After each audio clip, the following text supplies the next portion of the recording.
everyone, thanks for tuning in to Sin's Workshop. I hope you're all having a wonderful day. Bear with me, I'm still recovering from my small little cold / flu shot symptoms / I'm not being able to breathe properly, really.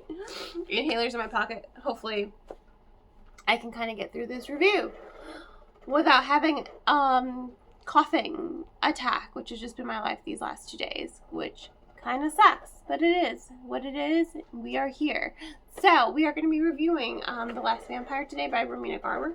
I do want to say I did have the privilege of meeting Romina. She did a signing at my local Barnes & Noble. She is honestly the sweetest person, and I have been a fan of hers since the Zodiac series, which, for the record, is so underappreciated. So underappreciated and so underhyped. And it needs more recognition, and I need it to be like a limited series. Like, 4-season limited series, please. A book for each season. But that's neither here nor there. This one is a huge step away from that one, which was very much sci-fi.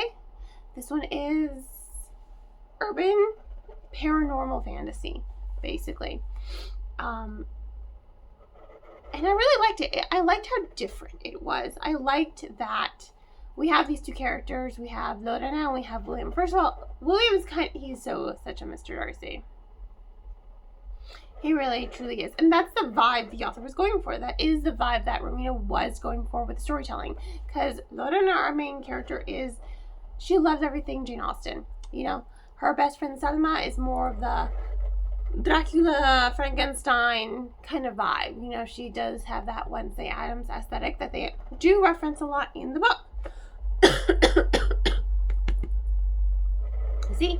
Breathing. Problem. Lots of tea. But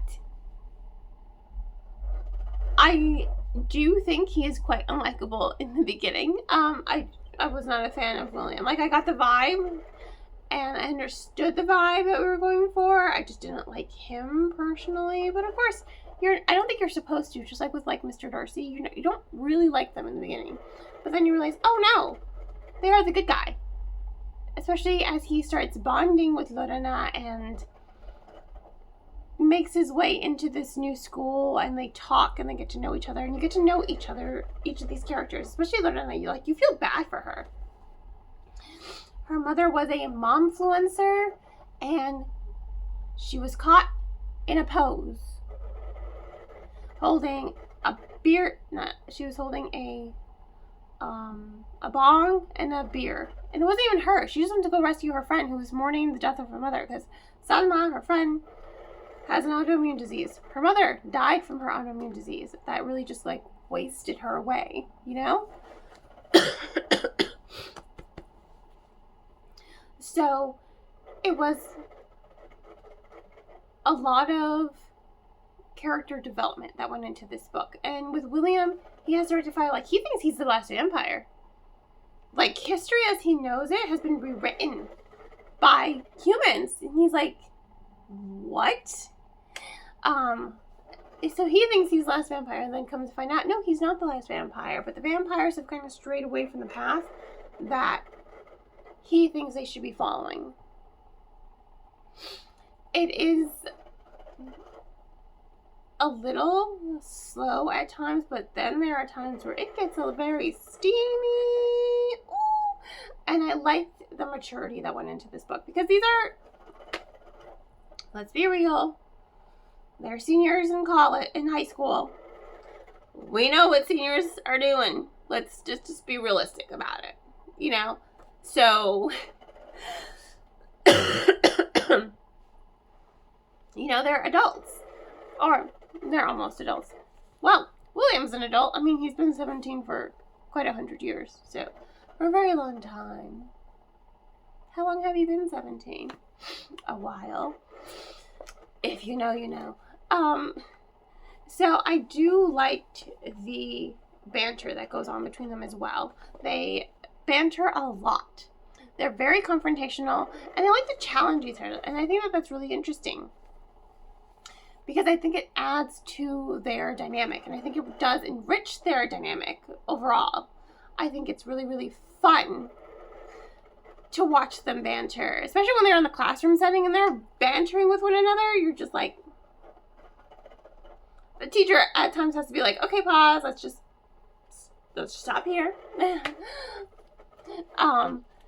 They do banter with one another, but there's a lot of depth and emotion to their characters. And then you also have her having to contend with her, she has to contend with her friend Salma, losing her aunt, so to speak, and sorry, I apologize for all the coughing, but she loses Salma's mother, who's basically like a second mother to her. She has to rectify with this idea that her mother thinks of her, this reputation she's kind of garnered. You know, the internet sees all, but the internet doesn't always know all. A picture can say 1,000 words, except all she was doing was taking it out of her friend's hands, and then, what do you know? She got snapshot. And that completely, like, ruined her mom's career, because her mom's like, oh yeah, I'm the greatest momfluencer in the world. And now people can't even take her seriously because her daughter was caught in a situation. Even though the situation was really just her going to rescue her friend from a party, it still speaks to, like, oh, your daughter's not perfect. Why do you think you can be telling us how to raise our kids when you don't even know how to raise your own kid? So her mother also is very overbearing. So she has to break away from this mold. I have to be perfect all the damn time. And boy, did I find that relatable. Hispanic moms. God, I hope I do better. But she is trying to really find herself. And everyone has this different idea of who she is. And she's like, you don't actually know me. And she realizes, like, I don't really know myself all the time. Because I'm too busy trying to fit this mold, you know? So there is a lot of character development. There's a lot of emotion. I do like that for William as well. There's lots of character development too. He goes from, again, he follows that trademark Austen style. Like, he goes from being unlikable, but then you realize, oh no, he's the good guy. He's the hero. He's the one we want to swoon over. And you do swoon over him. It's just like, it's swoon worthy, honestly. And those steamy scenes, they are a little mature, but they're still, you know, they're teenagers. You know, it's no different than what we watch on TV, honestly. And it's not explicit. Let me just preface that. It's not explicit, but it is steamy. They are high tension scenes when they realize they're falling in love with each other, you know? So those scenes get hot and steamy, and they're just like, whoo, they make your heart flutter. But they're swoon-worthy, too. They very much fit that mold of being swoon-worthy. And they are captivating. You know, you are emotionally invested in their dynamic and their relationship and the way their characters are going to evolve and how they're going to evolve with each other, you know? So, it was a really, really good book. I do highly recommend it. There are little times where it's a little slow, but I do love that characterization. I love the atmosphere that's going on in this abandoned castle turned boarding school.